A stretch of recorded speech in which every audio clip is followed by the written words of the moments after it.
Good evening and welcome to this lecture by Professor Judith Mossman on the colours on the wings of the Sphinx, imagery and metaphor in Plutarch. It's great to see so many of you here in person. We've got a full room here, and I know that many more are joining on Zoom, fingers crossed, which is why we'll be speaking to you this evening from behind the computer screen.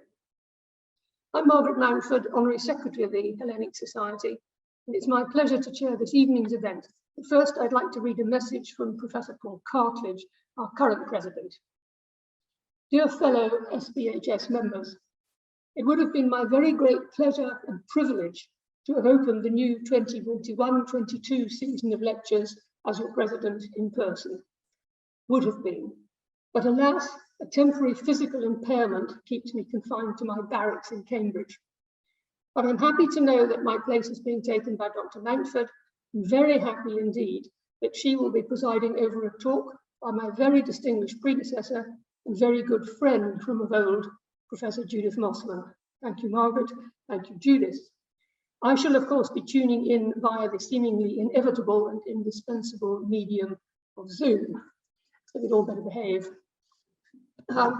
Before continuing, just two messages.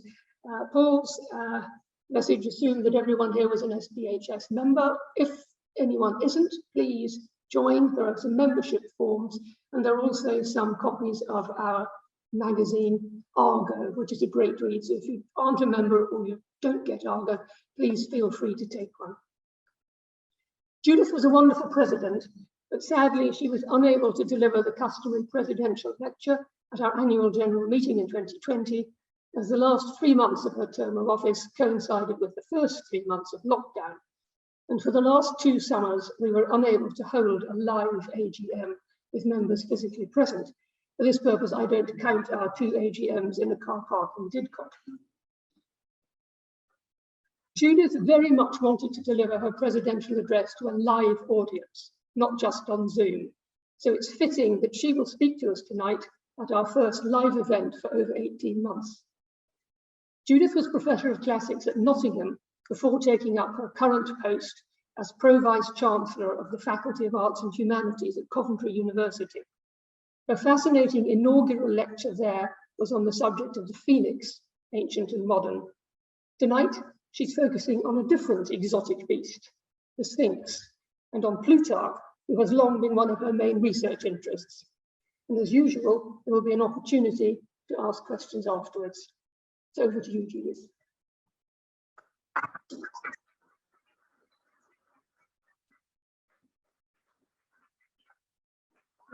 Thank you very much, everyone. Thank you for those who have braved the outdoors and come in person. It's wonderful to be in a room with people again, people with legs. You don't see people's legs on Zoom. And thank you also to everyone who is dialing in. At least we hope you're dialing in. I'm very glad to be here. I feel a little like the great Cassandra, not the daughter of Priam, but the journalist William Neal Connor, who wrote on September the 23rd, 1946, in his first column after he joined up in 1942, as I was saying when I was interrupted, it is a powerful, hard thing to please all the people all the time. It hasn't been quite as long as 4 years, although it has sometimes felt a bit like that. And it is certainly a powerful, hard thing to please all the people all of the time. But I will try to please some of the people up to a point this evening. Now, my title is taken from a fragment of Plutarch's lost work on love, with bits of which we have because it was quoted at length by the 5th century anthologist Stobæus. Plutarch runs riot with metaphor to describe the destructive passion. Here it is. You see, love is, it's a much admired passage, this, and this must have been why Stobæus quoted it. It is a bit of a tour de force. He runs riot with metaphor to describe all the bad things that happen to you when you fall in love. Love is at first an illness involving delusions and delirium, then a wild beast which needs to be got rid of before, like the lion cub in Aeschylus' Agamemnon, it grows large enough and savage enough to devour those who have taken it in. He says, Plato advises, betake yourself to the company of wise men, expel the wild beast from you before it grows teeth and claws. If you do not, you will find yourself fighting a fully grown monster through taking to your arms this child, this infant. And what are love's teeth and claws? Suspicion and jealousy. And here's the Aeschylus passage. The lion's offspring, reared by a man in his house, getting no milk from its mother, still fond of the teat, in the prelude of its life, tame, a good friend of the children and a delight to the elders. But then it kills everyone. A marvellous passage which has multiple significance within the play and within the trilogy. The spurious attractiveness of the beast's love is summed up in the comparison with the Sphinx, which follows, illustrated by a quotation from Euripides' Oedipus, a play lost to us, but which clearly contained a description of the Sphinx and her riddle. It's Euripides fragment 540. Papyrus has given us a little more than Plutarch quotes, including an opening description of the Sphinx curling her tail around her feet, folding her wings, and apparently settling down like a cat to bask in the sun. Ancient Greek sphinxes all sport wings, whereas ancient Egyptian ones do not. The many depictions in more modern art of the Sphinx do not all show her with wings, but those by Morrow all do, and I've given you 3 of them there. He wasn't obsessed at all with sphinxes. And I think the earliest interpretation, which is the central one, suggests a clear undercurrent of erotic attraction between Oedipus and his antagonist, who quite literally has her claws into him and he is gazing intensely into his eyes. That's a beast which you are going to have to rip off yourself, very much as in Plutarch. The visual quality of Plutarch's descriptions may not have directly inspired Moreau, but they exemplify something very important about his style, Plutarch's style that is, the lavishness with which imagery adorns Plutarch's prose, to which I shall return. And having started this beast image, Plutarch embarks on an extended comparison between the Sphinx and love, who does not propound riddles, but is one himself. So here is the passage going on. Love has something gay and winning about him. That's a rather old-fashioned translation for pithanon, persuasive, and antheron, flowery, which is really hard to get. In itself, a beautiful metaphor. Love is flowery. There's another passage in one of the Roman lives where the courtesan Flora is said to flower in a wonderful cross-linguistic pun. Flora, anything. Flora, flowered. She was so beautiful that she attracted people to her. So the Sphinx too had something attractive in the changing colours of her feathers, and gold gleamed the creature's covers. This is the Euripides now. Turned she them to face the shining sun, but cloudwise turned, a dark reflection shone, hued like a rainbow. The Sphinx, I suspect the point of the Euripides passage is that the Sphinx looks different in different lights. So she's so volatile, so you can't pin her down. You can't look at that Sphinx and say that's a pink Sphinx or a purple Sphinx or a black Sphinx. She is so iridescent that makes her seem even more slippery.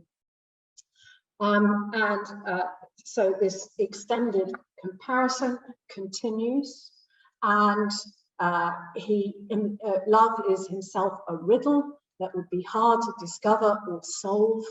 If one were to propose as a puzzle, what is it that hates and loves, flees and pursues, threatens and implores, feels anger and pity, wishes and does not wish to come to an end, finds the greatest joy and torment in the same source, and hurts the very thing it serves.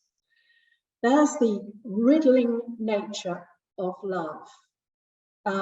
The instability of love and lovers is established by turning it into a puzzle, a riddle. And of course, the riddle of the Sphinx is described as fiction. An old man isn't three-footed, an infant isn't four-footed, because it supports its weak and infirm steps with its hands. And one might pause to note at this moment that we've got a metaphor within a metaphor. Indeed, several interlocking metaphors here. So love is like a beast. Love is like a sphinx, specifically. Lovers are riddles. Love is a riddle. Lovers are riddles. That's all using the domain of metaphor to describe something that you can't really describe. The riddle of the Sphinx itself employs metaphors. You can't solve the riddle without a metaphor, because of course an old man is not really three-footed just because he has a stick. The whole passage shows how slippery words are, and yet how beautiful and what explanatory force they have. Now, the conclusion, which echoes the beginning of the passage, is that love is madness. And another quotation from Euripides we find here, this time from the lost Antigone. I loved, for mortals love is the grown mad. So in this passage, love is by turns a seed, a malady, an infant child, a monster with teeth and claws but with iridescent wings. And of course, love, like the Sphinx, is commonly depicted with wings, a riddle, and again, a madness. In the first fragment of the work, Plutarch has started from a fragment of Menander, which also talks of love as a disease and as a wound. So clearly in this work, which we only have bits of, there were a number of different themes that kept cropping up. The monster metaphor is reprised in fragment 137. But the bites inflicted by love do not rid themselves of his venom, even if the brute lets go. No, the internal lacerations swell, and no one knows what the trouble is, how it arose, or where it came from to attack the victim's soul. And in another part of the work, now called fragment 135, some of the same images recurred. Some love seems to be a disease, that's familiar, to others a desire, to others friendship, to others a madness, to others a divine or demoniac change in the soul, and yet others proclaim it a god outright. Hence there are those who have rightly thought about its beginning a desire, its excess a madness, its reciprocation friendship, in its abasement it is a malady, and when it flourishes happily, it is possession by a supernatural power. The idea is progressed to show the different stages and forms of love. And so poets speak of love, and sculptors and painters fashion him as the bearer of fire, because fire too has a splendor that gives the greatest pleasure, but the power of burning that inflicts the greatest pain. That love as a burning is a very common metaphor in antiquity. And later, the use of multiple metaphors to understand complex emotions is still with us today. I promise not to sing. Some people in this room will be far too young to remember this, but others may recall it. It is, of course, Amanda McBroom's The Rose, sung by Betty Midler in The Rose, funny enough. So here we have many of the same images in song, or similar ones, which again crop up throughout the ancient world, and seed in the final verse of the climactic image is held in common with Plutarch. Now, both Plutarch in the fragment that we've looked at and in the other related fragments and McBroom's song employ a whole series of familiar concepts to explain the emotion of love and lay metaphors out one after another to allow the reader or hearer to determine which are appropriate and in what respect. Interestingly, according to McBroom's own account of how she came to write the song, it was itself inspired by someone else's metaphor. I was driving down the freeway one afternoon, sometime in 1970 something. I was listening to the radio. The song came on the radio. It was Magdalena by Danny O'Keefe, sung by Leo Sayer. There's a name to conjure with. I liked it immediately. My favourite line was, "Your love is like a razor. My heart is just a scar." I thought, oh, I love that lyric. As I continued to drive down the road, the thought came, I don't agree with the sentiment. I don't think love is like a razor. I was younger then. What then do I think love is? In both the song and Plutarch's discussion, the metaphors are not simply ornamental, though they are undoubtedly ornamental. Their brain is bombarded with picture after picture, and particularly that glorious picture of the Sphinx with iridescent wings. But really what the metaphor's for is to explain and describe, with reference to common experience, a phenomenon which is more difficult to understand. The search for an appropriate metaphor mirrors the search for the truth of the concept. Now, the insight that metaphor, far from being a mere literary device, could have explanatory force, it's one in which, in the modern period, can be associated most clearly with George Lakoff and Mark Johnson's path-breaking book, Metaphors We Live By. Abstract knowledge itself, it can be argued, originates in conceptual metaphors, whereby concrete knowledge based on daily experience is used to describe the abstract. The study of metaphors used to describe abstract concepts can therefore possibly tell us more about how different societies think about those concepts, as Boroditsky explored in a 2001 article on Mandarin and English speakers' respective concepts of the time. But the instructive function of metaphor and its utility in explaining the abstract was also very well understood in the ancient world.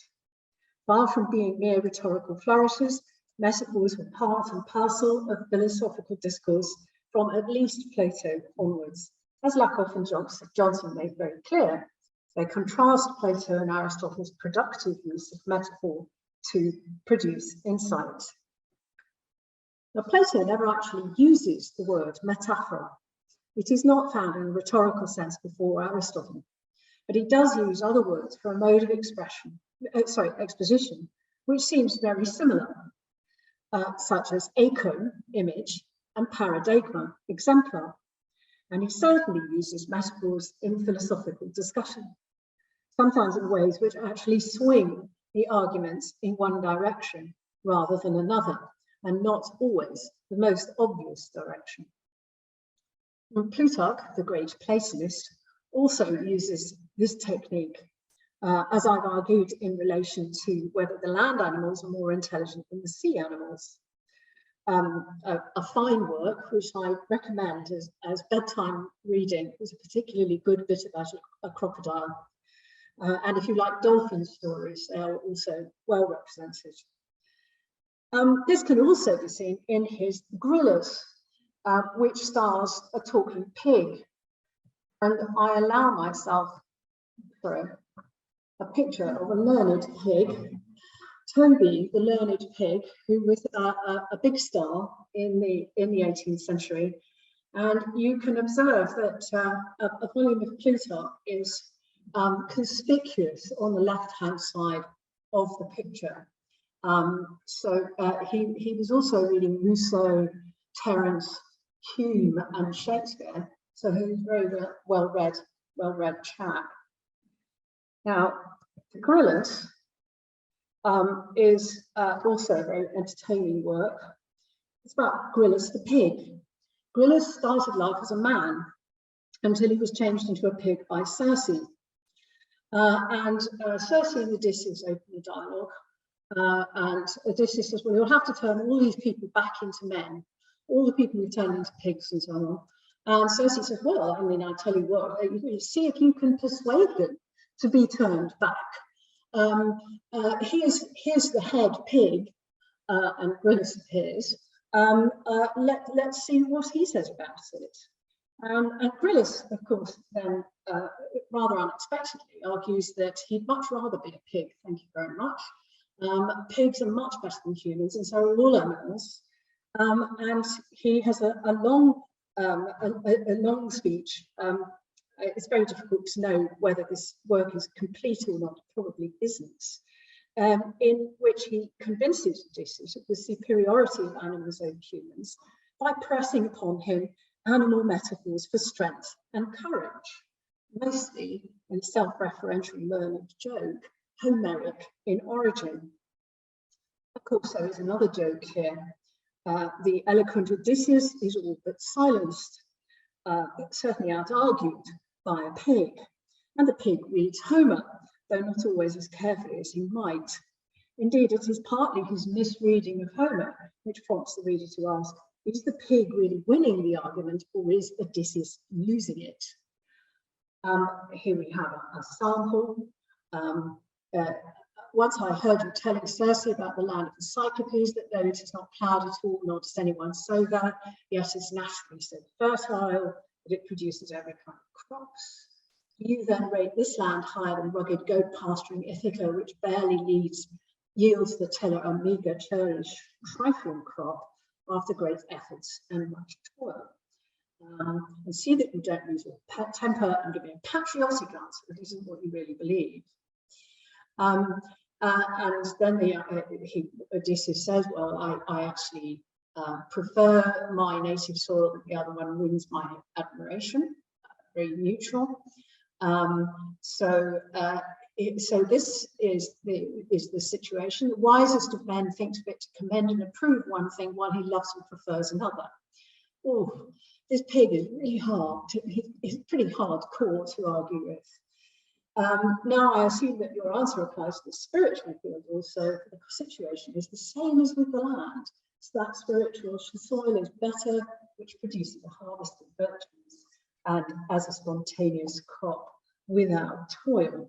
And then he says, well, animal nature is unsown and unploughed, animal virtue is natural, therefore it's better than human virtue.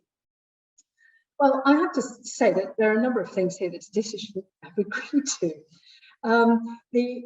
The admission that he extracts that the island of Cyclops surpasses Ithaca, the further admission that the soul is the same as the soil, well, that's a nice, neat twist, but it demands from the reader a different response. Ithaca is famously a good nurse of youths, that's Odyssey 9:27. It produces better creatures, certainly better sentient creatures, than the island of the Cyclopes can boast. Odysseus really should have resisted this very dubious use of metaphor as argument. Accepting a metaphor means accepting a conceptual framework. Accepting the wrong conceptual framework means losing the argument. Metaphor, when not misused, though, does have an important role to play in philosophical education. One of the tricky things about metaphor, though, is that it is impossible to discuss without resorting to, well, metaphor.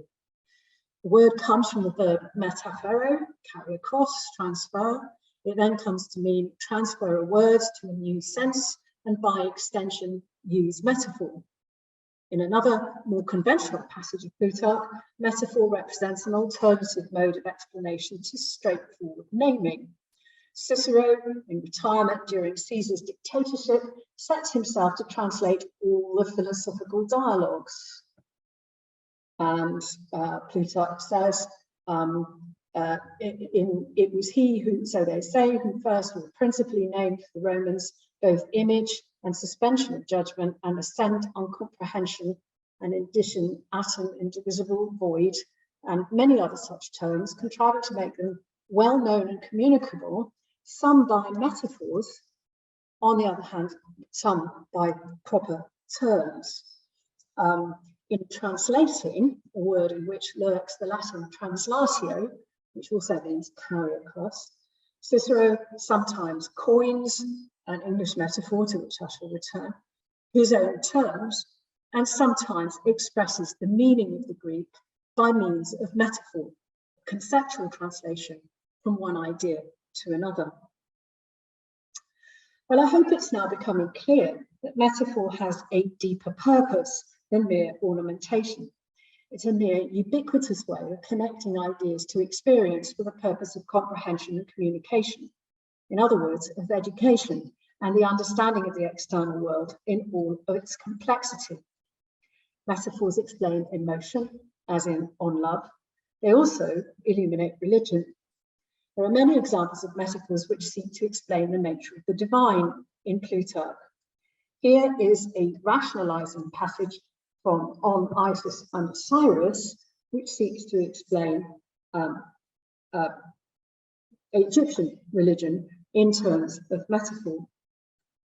The Egyptians, according to Plutarch, are allegorizing. An allegory, it can be argued, is a form of extended metaphor. So the facts are that they do not call the dog by the name Hermes as his proper name, but they bring into association with the most astute of their gods that animal's watchfulness and wakefulness and wisdom, since he distinguishes between what is friendly and what is hostile by his knowledge of the one and his ignorance of the other, as Plato remarks. Nor again do they believe that the sun rises as a newborn babe from the lotus, but they portray the rising of the sun in this manner to indicate allegorically the enkindling of the sun from the waters. Now, this passage does seem very much like an assessment from an outsider, and an outsider keen to discern his own philosophical systems in the thought of another culture. But as the work progresses, its framework rather changes, and it becomes clear that Plutarch is stressing the universality of divinity rather than trying to privilege one culture over another. One way in which this is indicated is in chapter 63, where Plutarch is talking about the nature of Isis as the goddess of flux. He also talks about her name, Isis, as being the Greek word knowledge. There's a lot of very complicated Platonic background here. And I personally think that Plato's Crassulus, where he talks about whether names for things and people are appropriate or not, is very much threaded through all of this. That's obviously rather beyond the scope of this paper. But I think we can see here him using an object as a metaphor. He's talking about the sistrum of Isis as reflecting the eternal movement in the universe. All the features of the sistrum are tied in, including elements which can only be alluded to rather than depicted. Namely, the reason they have a cat on it is that the cat's pupils fluctuate, and here he links that with the phases of the moon. So we have a sistrum, and we have 4 rattly bits that are shaken, for that part of the world which undergoes reproduction and destruction is contained underneath the orb of the moon, and all things in it are subjected to motion and to change through the 4 elements. At the top of the circumference of the sistrum, they construct a figure of a cat with a human face, and at the bottom, below the things that are shaken, the face of Isis on one side, and on the other, the face of Nephthys. By these faces, they symbolize birth and death. These are the changes and movements of the elements. And by the cat, They symbolize the moon because of the varied colouring, nocturnal activity, and fecundity of the animal. And in the bit that I've left out, he explains that cats have first one kitten, then two, then three, then four, until they come to a total of 28 in all their fertile years. So that's 28 days, lunar month, and then they stop. So they're obviously completely controlled by the moon. But the pupils in the eye of the cat appear to grow large and round at the time of the full moon and to become thin and narrow at the time of the wanings of that heavenly body. Well, you know, I think he gets points for trying rather than strict accuracy there. By the human features of the cat is indicated the intelligence and the reason that guides the changes of the moon. Now, I've not found a system with a human-faced cat, and I did find this. It's in the Metropolitan Museum of Art. The cat lies with her carefully carved tabby coat. Just see that on there. Suckling her kittens, wearing a crescent moon on her head. I think that you can see the rattling bits. They've got ducks' heads on them, but some earlier examples are a bit different. And you can also see the crescent shape of the top of the sistrum. Now, in this passage, and at this point in the work, the emphasis is still on what the Egyptian practice is. But by this point, Plutarch has left behind analogies with Greek culture and quotations from Plato in favour of a more complete immersion in the thinking behind Egyptian cult and the cosmic realities which underpin both Egyptian religion and Greek philosophy. So I now want to turn to consider metaphors in Plutarch, taken from two very common, very wide areas of experience, language and economic exchange, and particularly some metaphors which combine the two. I'd like to start with a metaphor from grammar, basis of elementary education in the ancient world. We are from Plutarch's Table Talk. He's discussing the question of whether it is possible or proper or desirable to discuss philosophy at dinner. If there are only a few people who aren't very learned present, then a meaningful discussion can still take place. But if the philosopher is badly outnumbered, he should just give up and join the party. Some few men without erudition are present, including in a large company of learned men like mute consonants among sonant vowels. They will take part in not only inarticulate talk and understanding. Well, actually, this apparently simple metaphor is quite complex. It suggests both dependence of consonants on vowels, and hence of the less learned on the more learned, but also to some extent the corresponding dependence of the learned on their audience. Vowels are not that much use without consonants either. The letters fit together to make words. The diners fit together to make conversation. The term used for inarticulate, unanswering, has a good deal of baggage in thinking about speech, since Aristotle and the Stoics use it to distinguish animal noises from human speech. Hence, in this sentence, combined with the grammatical technical terms, it seems to elevate the uneducated. The Greek word is idiotai, from which we derive idiot, but of course that just means private citizen, really, from a very low level indeed to part of the mechanism of philosophical discussion. It's also striking that a metaphor from elementary language learning is being applied to adult discourse. On the one hand, that ensures instant comprehension of the metaphor by all Plutarch's readers, but perhaps on the other, it also by implication stresses the continuous learning process throughout life, which a philosophical attitude demands. Let's now consider a passage which applies metaphors from other spheres to the high-level discussion of a grammatical problem. This is the last of Plutarch's Platonic questions. Not many people have read this work, but it's very interesting. It demonstrates a congruence between philosophy and grammar, which may seem surprising to us, but after all, grammar is just a form of thinking about language. Plutarch provides an answer to the question, what was Plato's reason for saying that speech is a blend of nouns and verbs, when most people would say that there are a great many other parts of speech as well?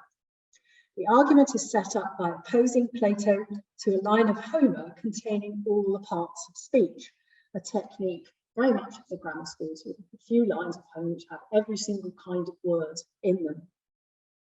But Plutarch defends Plato first by the very Platonic argument that what is really important about language is whether it enunciates truth or falsehood, and for that you only need a noun and a verb. The argument continues by stressing that other parts of speech do not signify anything without a noun and or a verb, whereas a noun and a verb instantly create meaning. A preposition does not convey moral content, and it is moral content in which Plutarch is interested. A verb does. A third section follows on from that. Latin is used as a prime example of a language which functions without inessentials. And here we are. It's just like the Latin, which is now used by nearly all men, for it has eliminated all prepositions except for a few, and the words called articles affects none at all, but employs nouns without tassels, as it were. This is not surprising either, since Homer too excelled in marshalling words attached as articles to few of his nouns, as it were crests to helmets or handles to goblets that do not require them. I think it's a pretty surprising thing to say that Latin has no prepositions. I seem to recall a few. Although it's true about the articles, I think that we can all appreciate that. And again, the metaphors are doing a bit more work than they seem to. This passage is part of a beautification metaphor, reinforcing the idea that apart from nouns and verbs, other parts of speech are superfluous. Words without tassels evokes the crest on a helmet, which duly appears again as a metaphor used of Homeric Greek, a link which likens Latin to Homeric Greek, from which Plutarch had started with his grammar school examples, and seems to forge a link between the two. And finally, I'd like to turn to a complex series of metaphors which Plutarch uses in his life of Lycurgus, the Spartan lawgiver, a life which has a programmatic quality for all his lives of later Spartans. Plutarch uses linked imagery in a number of lives for various purposes. So, for example, in the life of Alcibiades, animal imagery clusters around Alcibiades. He bites like a lion in a fight with another boy. He's a chameleon who can change his habits to match his surroundings. And in the Pyrrhus, imagery from the sea and water threads through the life. In Lycurgus, Plutarch first focuses on speech in what I take to be a programmatic passage embedded in his description of the agoge, that Lycurgus at 19. Boys were also taught to use a discourse which combined pungency with grace and condensed much observation into a few words. His iron money, indeed, Lycurgus made of large weight and small value, but the current coin of discourse he adapted to the expression of deep and abundant meaning with simple and brief diction by contriving that the general habit of silence should make the boys sententious and correct in their answers. The idea of speech as money, something which has value and which you exchange, is something which is quite appealing. Spartan speech, of course, famously brief, famously direct. It's compared by Plato to a javelin, and by Plutarch elsewhere in his essay on talkativeness to steel. But the coinage aspect of this, apart from the sense that money, the English metaphor, which means to sort of make new words, you coin new words, you strike new coins with a sense that you're going to go out into the world and pay them to someone else and get something for them, is important. Is the exchange of speech here on a reciprocal culture is what is being stressed. Our metaphoric link between language and money was later elaborated with much greater emphasis on the effect of both on power relations by Pierre Bourdieu. But in the Lycurgus, speech replaces money as currency in a metaphor which underlines the stress throughout these lives on the corrupting effect of wealth. Here's the earlier passage where which he alludes to here, where he described Lycurgus's currency control. He withdrew all gold and silver money and ordained the use of iron money only. And then, to a great weight and mass of this, he gave a trifling value so that 10 minas worth required a large storeroom in the house and a yoke of cattle to transport it. And there we have some oboloi, which I think one can agree are not terribly convenient to carry about. Later, in chapter 25, Plutarch shows the older Spartans talking in the dining rooms and says they spent their time suitably with one another, making no allusions to problems of money-making or of exchange. No, they were chiefly occupied there in praising some noble action or censuring some base one, with jesting and laughter which made the path to instruction and correction easy and natural. Here, money is ousted even from speech in the ideal Spartan world. Lycurgus's desire to redistribute Spartan wealth, which leads to his introduction of this iron coinage, was said to be motivated by a desire for a society characterized by preeminence in virtue alone, assured that there was no other difference or inequality between man and man, and that which was established by blame for base actions and praise for good ones.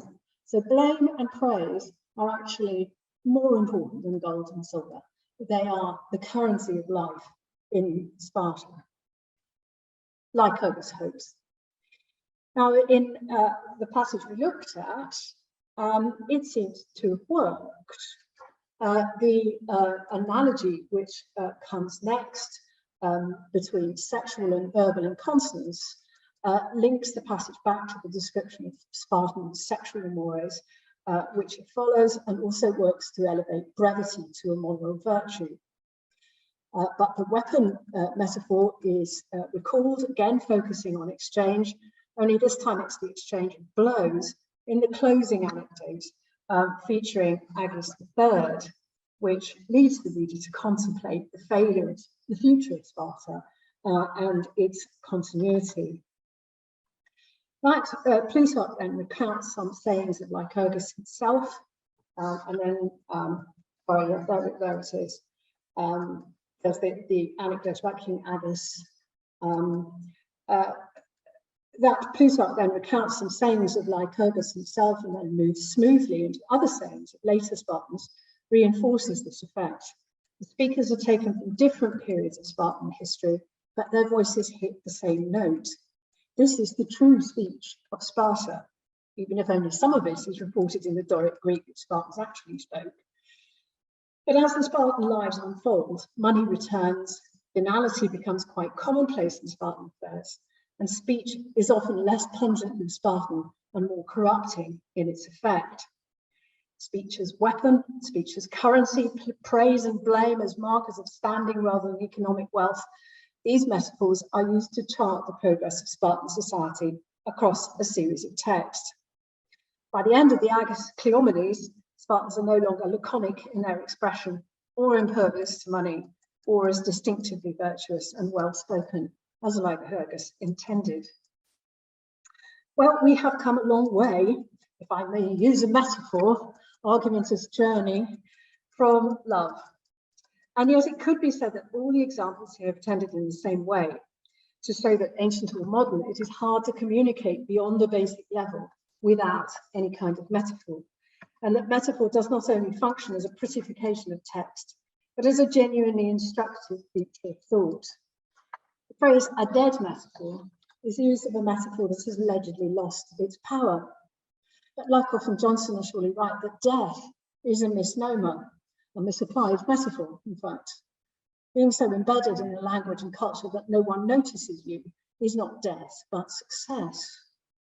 Being a skillful and powerful writer, no one would expect Plutarch not to use metaphor, but I hope to have shown that he does so not only to adorn his writing, to entertain, but to give his discourse muscle and sinew to win the argument and bring the reader round to his view, whether of events or of problems.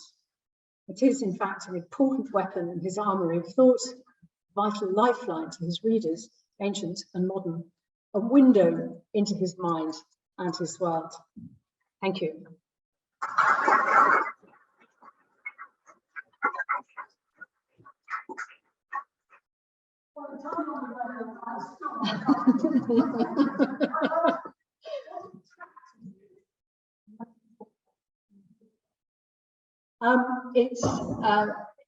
It's partly simply the more you read, the more the metaphors strike you as being particularly ingenious and being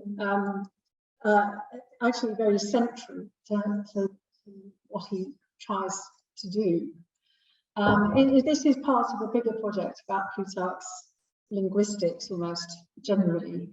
So, but I thought that this was a very interesting aspect, not so much of his style in terms of how pretty it all is, but in terms of his thought about what you do to transmit your thought when language is itself invariably inadequate to the task.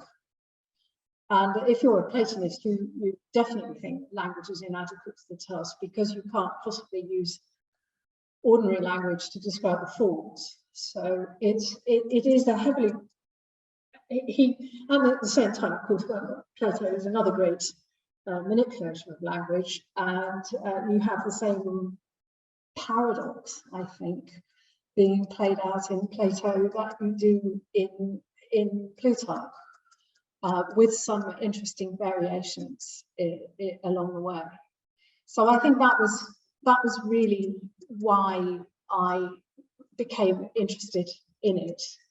I think there's a lot more work to do. I mean, there are various ways of studying imagery and metaphor and allegory. Some people do it thematically, but on the whole, I didn't much want to get into that because I think I'd sort of wake up in the middle of the night and think images from cookery. I've left them out, you know, and this would upset me. So I think what I'd like to do is work more on this and try to come up with a way of showing the function of metaphor in what he writes. And I don't think it's not invariably the same, but I think you can do something interesting by teasing out how he uses it in different contexts. And one of the reasons I wanted to talk about the ISIS thing was that I thought that was an example of him genuinely trying to use a metaphor from a completely different culture, which is quite a hard thing to do. And you can argue that it's not super successful, but I think it represents a serious attempt to try and think his way in to Egyptian religion in a way that doesn't manifest itself at the beginning of the work, but seems to grow stronger and stronger as it goes through. And I think the ultimate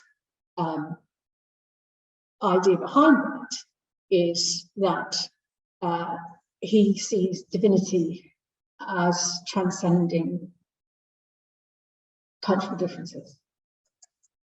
So sorry, that was a bit more than you bargained for.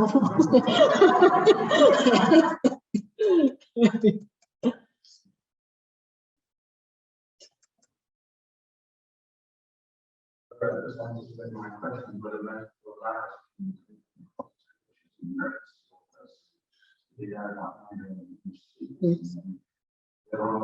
when do you suppose adopted by?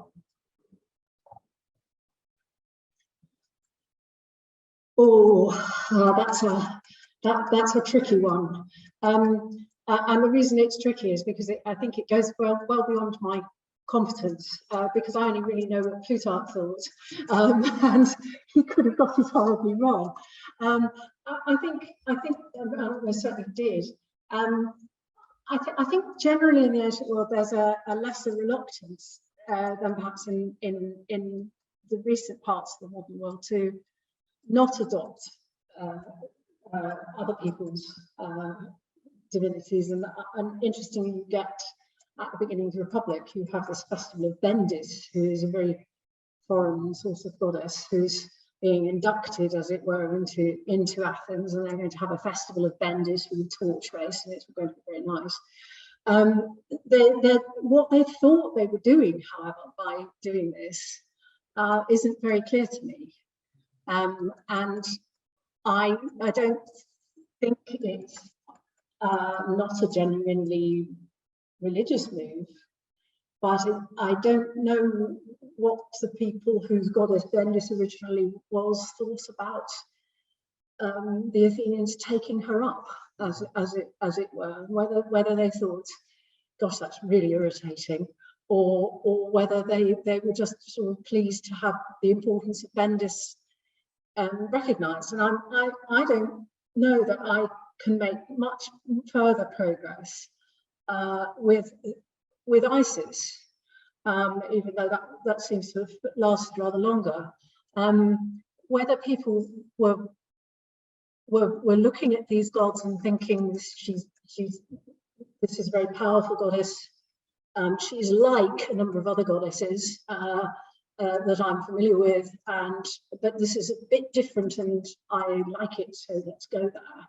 Or whether they're actually trying to appropriate something in a more aggressive way actually seems very difficult to prove to me. What I do think is that on Isis and Osiris, and there's a very good book by Daniel Richter which argues a version of this, that it's not that Plutarch's trying to sort of put the Egyptians in their place, as it were. He doesn't. No Greeks like to be told, as they frequently were by Egyptians, that the Egyptians have been at this for a lot longer. So he's resisting that a bit, but he's certainly not trying to say that the Greek version is superior, so much as working towards a position where he says, well, the gods pre-existed both the Greeks and the Egyptians. The cultural sort of battings about between Greek and Egypt in the prehistoric period are less important than the cosmic significance of Isis as a goddess of flux, and all the best gods are gods and goddesses of flux, I think. I think Catherine. Give it a shot.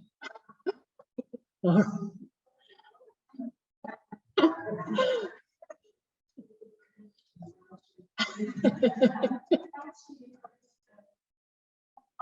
was reminded of a passage and he had a speaker and said it's actually the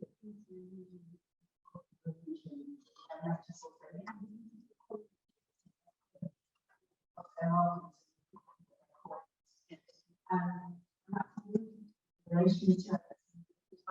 So I wanted to ask and relate to that. The really interesting metaphor is something that has to be all for prevailing, but also is unlocking. But I wonder if there are moments when you rehearse this or debates or dramatise this suspicion of metaphor in relation to truth. Because that might also be seen as a sort of platonic. Yes. Definitely. Well, he absolutely has passages where some metaphors break down rather badly, Of course, being a writer of dialogues, like Plato, it's a great way of representing a thought process. You know, you have different speakers at different stages of sophistication, some of whom are obviously just bonkers, and some of whom are really sophisticated and really good. And you get a certain amount of progressive redefinition very often. And there's one work, there's a small work called On the E at Delphi, where they are attempting to interpret the symbol of an E, which was, well, it looks like a big E, which was dedicated at Delphi. And there are 7 speakers. They come up with different possibilities for this. And the young Plutarch depicts himself being thoroughly snubbed by his tutor, because he says that he does say some very silly things and uses some inappropriate metaphors, and he gets sort of corrected very, very politely and rather nicely. And the dialogue as a whole moves towards something that I would suggest that the mature Plutarch was a bit more keen on as an explanation than the juvenile Plutarch. So there's a sort of almost sort of Proustian disconnect there between what Plutarch was like when he was sort of 15 or 16 or so, and he writes his junior self into this conversation. But that I mean,